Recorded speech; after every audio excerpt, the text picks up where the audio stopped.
being on some chill. We go Number 5. to 100 real quick, real quick. Whole squad on that real 0 to 100 real quick, real quick, real. It is the $5 multi. You already know who it is. It's your number one Ujo that you love to fuck Malosi with. Galisi, aka Cal, aka. Unfortunately, none of the boys could make it today, so it would just be me, which I'm sure a lot of you guys are grateful for because I'm the only one that you like listening to anyway. It's been a big weekend of sports, really big weekend, so I guess we'll just dive straight into it. Obviously, the biggest one for a lot of our followers would have been the Rugby World Cup final. No one really cares about the bronze medal match. New Zealand won it comfortably, and I thought New Zealand would have won by like 30 plus, but they kind of sort of tailed off there. So we'll go back to the Rugby World Cup final.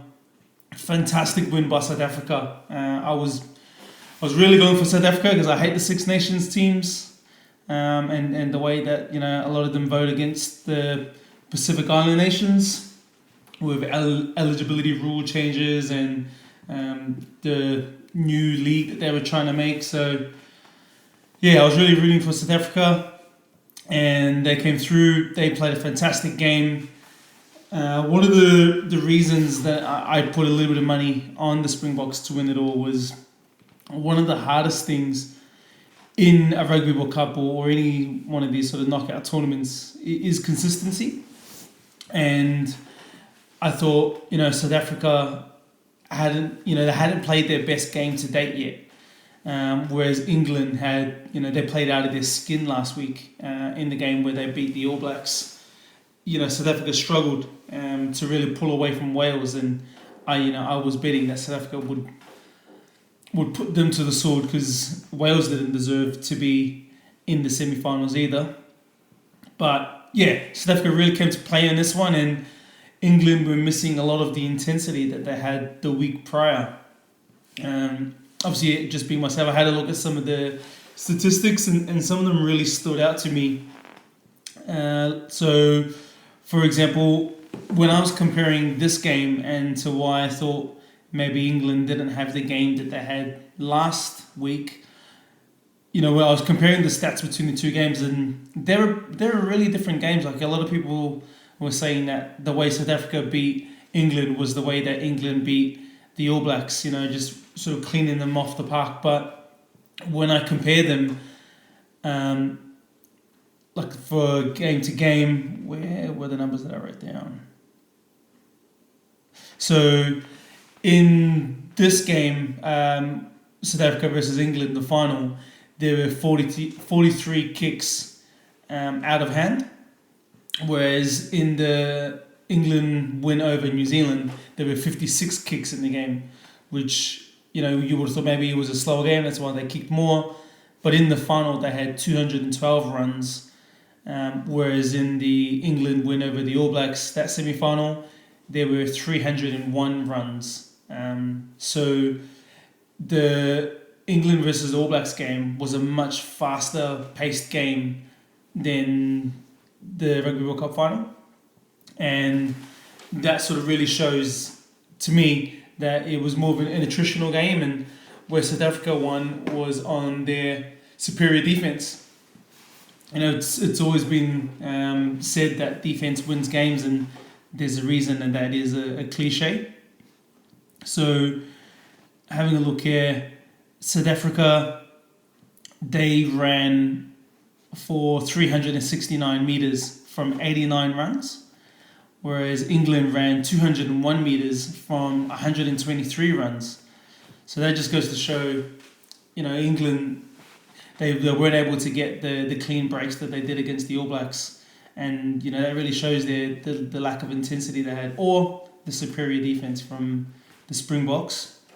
South Africa actually had 11 line breaks in this game.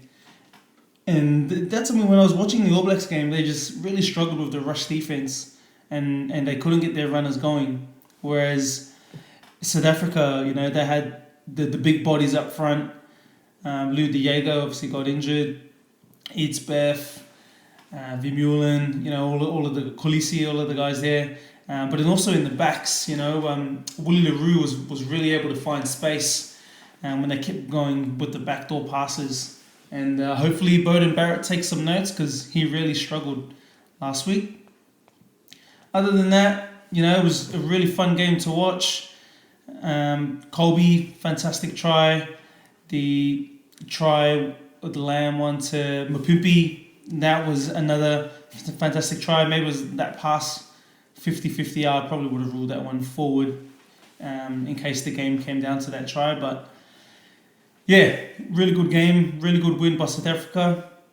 Congratulations to the South African coach, Rassie Erasmus. He only took over the team like 19 months ago, so I really wonder how that's going to affect the future World Cup campaigns. Like, we've always thought that the coach needs the full 4 years heading into a Rugby World Cup to be able to take them all the way and win it all.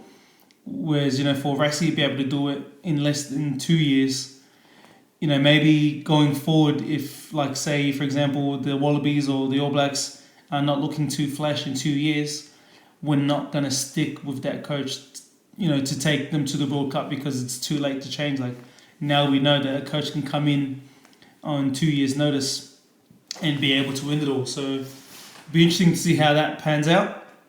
Congratulations also to Khaleesi, Sia Khaleesi, the South African captain. There's been a lot made of him being the first black captain, and now he's won it all. I just think he's a great captain, and he happens to be black. So congratulations to everyone in that game. And to sort of veer into the All Blacks game, I don't want to talk too much about the All Blacks game because no one really cared about a third place game, but it was really good to see some of the All Blacks that are on their way out play really good games. Ben Smith, I can't imagine how, Ben Smith walking back into the locker room after the game, maybe looking at Hansen like, I could have scored these tries for you if you'd picked me last week. And everyone in New Zealand, everyone in Australia that supports New Zealand, and maybe All Blacks fans all around the world would have picked Ben Smith over Jordie Barrett. And I guess that game would have shown why. The experience, he's still got a lot to offer, but he's moving on to power now, where it looks like a lot of the Caucasian New Zealanders go to once they're done with the All Blacks. I think they've still got Colin Slade there. I think Webber went there as well. Oh no, not Webber. I forget what the halfback they went there. But yeah, they also had Conrad Smith there. So yeah, hopefully he enjoys his retirement in France. Crotty, I thought started not too well. He looked a bit slow, a bit behind the pace, but then really found his groove going into the game. Scored a fantastic try, and yeah, his sort of class was probably missed last week as well in the English game. So I'm glad he sort of went out on a high. Kieran Reid, another one, had a great game and gets to leave on a high. He's been a real servant of New Zealand rugby, and we're sad to see him go. I'm really sort of looking forward to how the All Blacks build from here going forward, especially with the leadership group. Another person, Sonny Bill, would have been his last game in a black jersey as well. Very interesting to see where he goes. Obviously we would have seen, I think, the Toronto Wolfpack is a rugby league team, obviously from Canada, gave him an offer. I think it was like 9.7. I'm not sure if that was New Zealand dollars or what currency that was, but it'd be hard to turn down $9 million.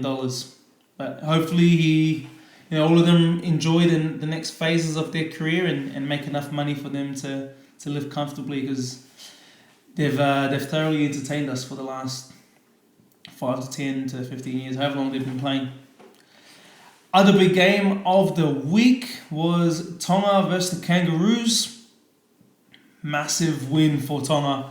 I'm really happy for them, and massive congratulations to not only the Tongan team but also the Tongan people.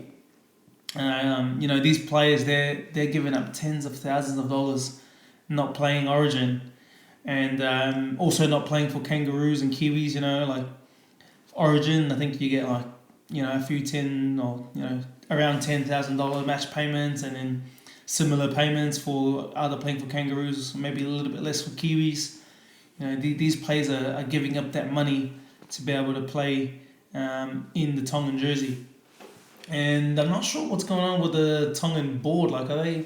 Obviously, there's still trouble going on there because they're not Mate Matonga.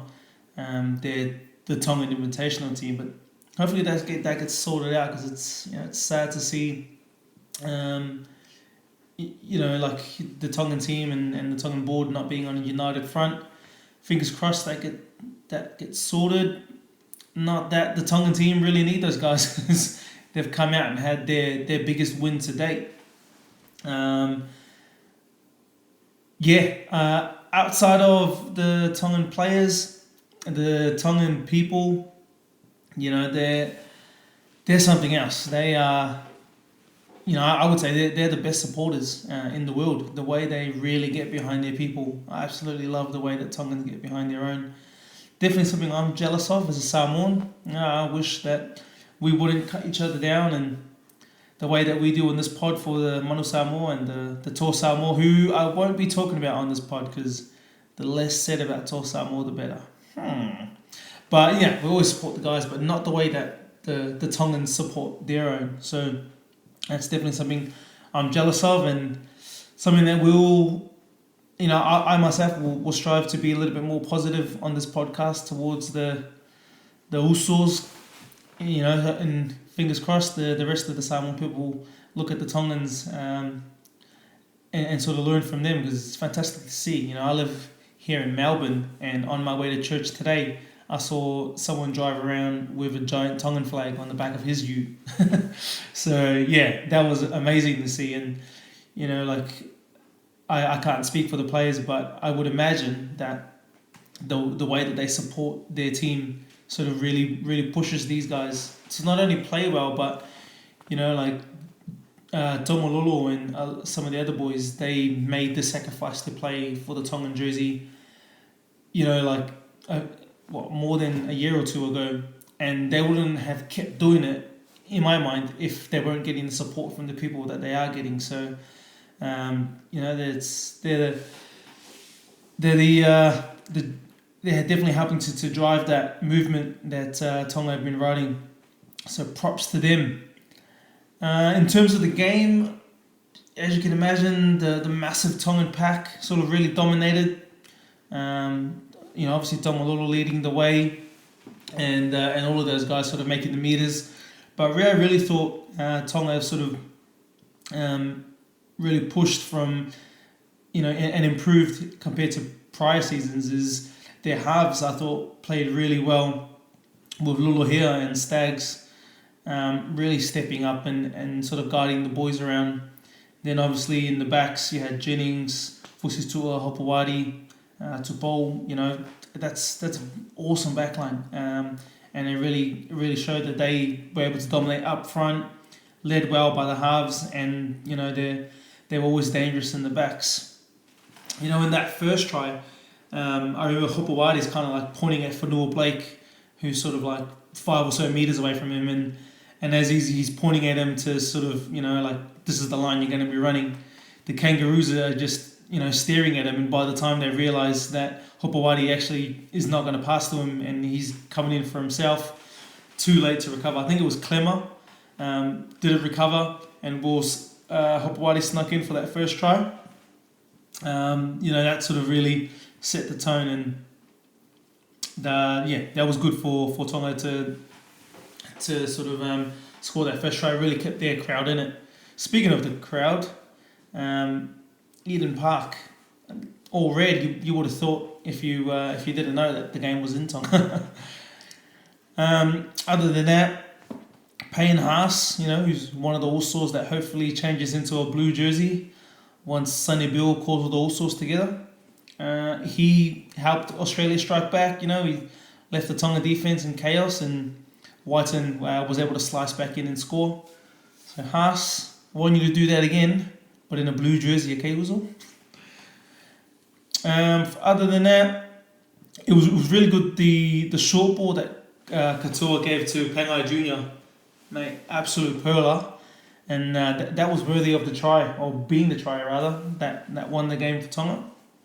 So from there was 20 odd minutes of sort of on the edge of your seat rugby. Australia had so many chances to win the game, but unfortunately we weren't able to clinch it. Well, not unfortunately. Fortunately for Tonga, they were able to hold off and get the well-deserved win. I'm so happy for them. When it was a great post-match interview by Connie Harrell. You could really hear the passion in his voice. And you could see that he was quite emotional. Was on the verge of tears. So yeah, it was always good to see. In saying that, it was really nice to see Harrell speaking in Tongan. To start off his interview.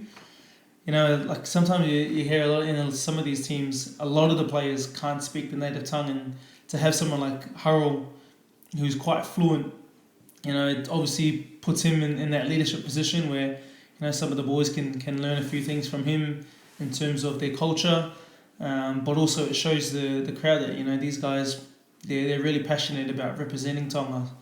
So that was amazing. And then to, watching Tonga celebrate, not only the players but also the crowd, could see that this game really meant a lot to them, and to be the first not tier 1 nation to beat the Kangaroos. I think the last time the Kangaroos lost to a team that wasn't New Zealand or Great Britain was when they lost to France, which I'm not sure if France were tier 1 at the time, but I'm pretty sure that this invitational Tongan team, aka Mate Matonga, were the first tier 2 nation to beat the Kangaroos. So massive win, big ups, and yeah, congratulations to them. Also, congratulations to whoever sort of runs their eligibility, allowing these players to make that switch and choose the jersey that they're they're eligible for, but B, that they're proud to represent. And that's something that if you follow someone that I keep referring to, Eliota Foimonosopolu, he's sort of saying this is why World Rugby or some of the nations in World Rugby, which is a rugby union international board, are so scared of allowing players to switch, being able to switch who they represent in the international game, is that teams like Tonga and maybe even Fiji, Samoa, and maybe even another nation I'm not even thinking of, they're able to sort of step up and get wins over these heavily favoured tier 1 nations.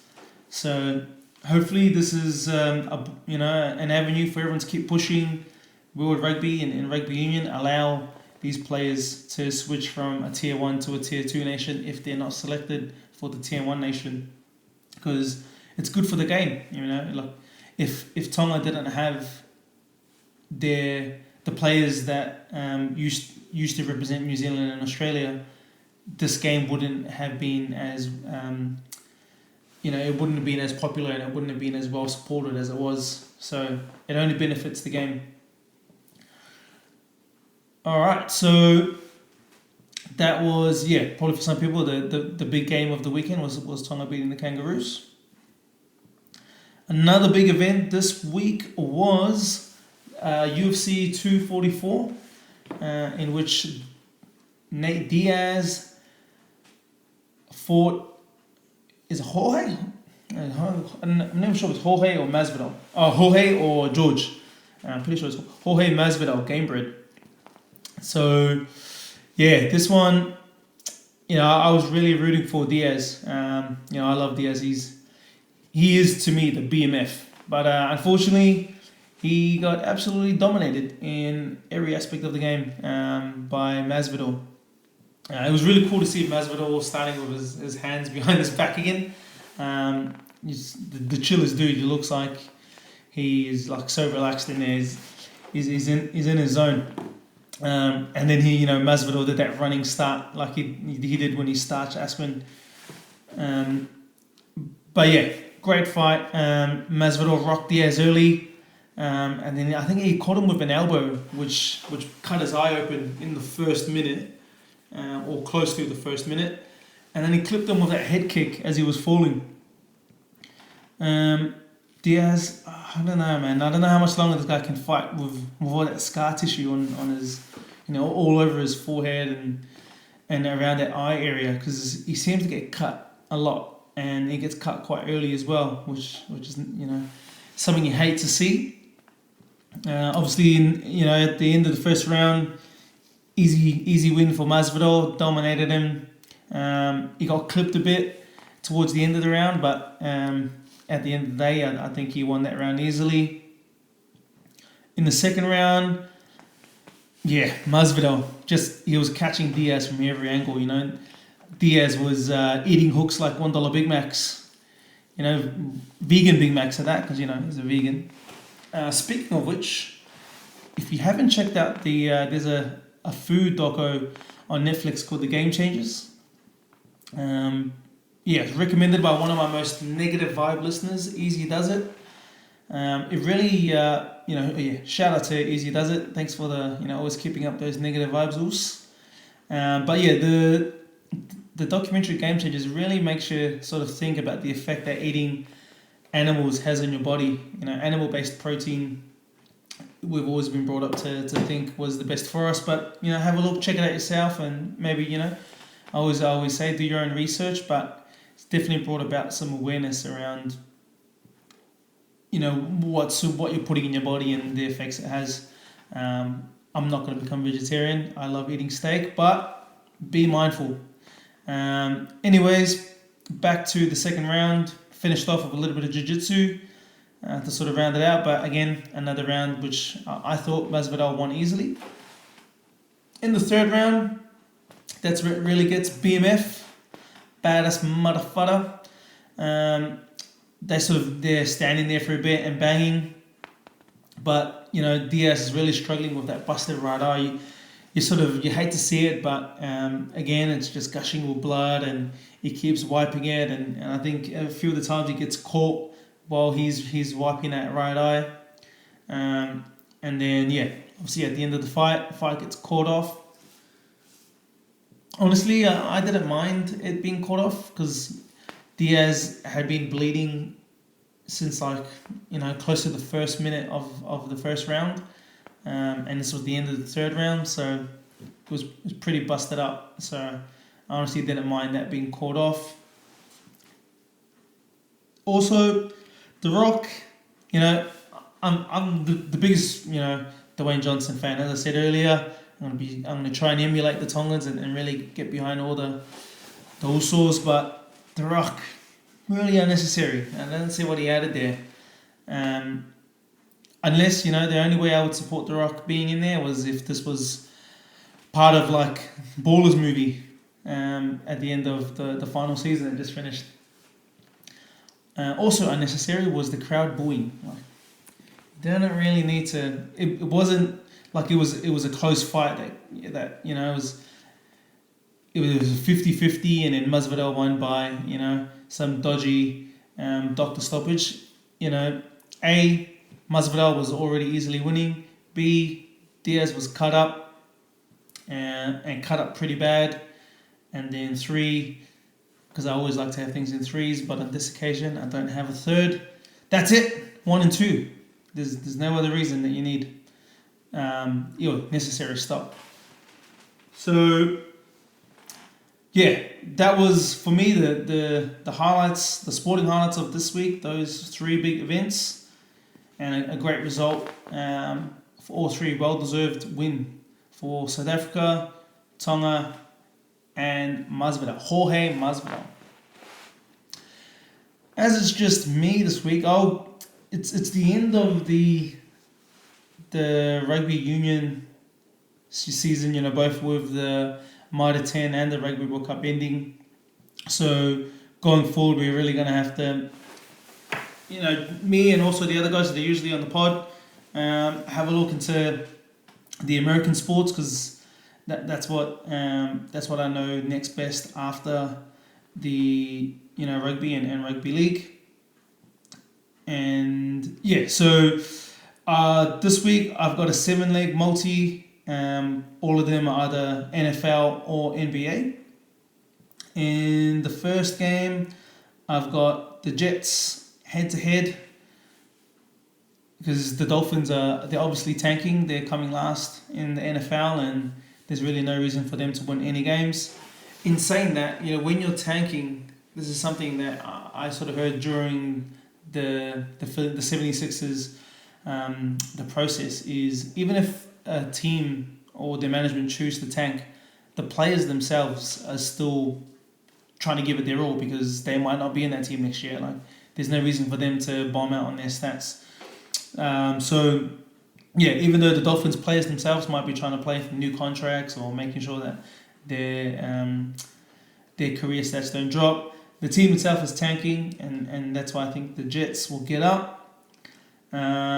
Next game, head to head, I'm back in the Panthers. They got creamed by the 49ers last week, and I think that they'll bounce back against the Titans, who, obviously, we've got Uso on the Titans, but I don't think he's starting. So Marcus Mariota, I hope he goes to a new team next season, because I hate seeing him on the Titans. Next game, I've gone NBA, Mavericks versus Cavaliers head to head. Mavericks had a really good game with the Lakers on the weekend. Went down to went to overtime before they went down, but they're looking really good. And what's his name else? Doncic. Yeah, he's really building from the fantastic rookie season he had last year. So I think they'll comfortably get over the Cavaliers. Patriots head to head with Ravens. That's probably for me the NFL game of the week. It'll be really good to see the Ravens and how they deal with the Patriots defense, who I have in my NFL fantasy team. So that's leg 5. Leg 6, I've got the Clippers head to head against the Jazz. I think the Clippers are in really good form, and hopefully Kawhi doesn't pull out last minute. And then finally, on my last leg, the Cavaliers are playing the Celtics, and I've just got the Celtics head to head. It's not paying much, but the Cavaliers would have lost to my earlier bet, the Dallas Mavericks, and then 2 days later we'll be losing to the Celtics. So obviously that's a $5 multi, and the odds are $20.43. So if you follow all of these, you will be joining me in winning $102.17. So that is this week's multi. I've given you this week's review of the big games, and what else do you want me to say? Thanks for joining me on this week's pod. First pod with just me going solo, aka Mr. Lonely. Next week we'll get some of the boys back on. We'll get, maybe not next week, but the following week we'll get the host Drew back on, because Drew was in Japan to, obviously he had brought tickets, or already had tickets for the Rugby World Cup final, and then obviously All Blacks didn't play, so he sold his tickets to have enough money to buy tickets to the third place game, but somehow still ended up at the Rugby World Cup final. So we'll have to hear from him how he did it, and I've got a feeling it's another one of Drew's mate stories. So tune in for that one. That might not be next week, but the following week. Next week, we'll review the next 7 days of sports, and we'll let you know how we're going to lose another $5 bet. Thanks for tuning in, and talk fast with what?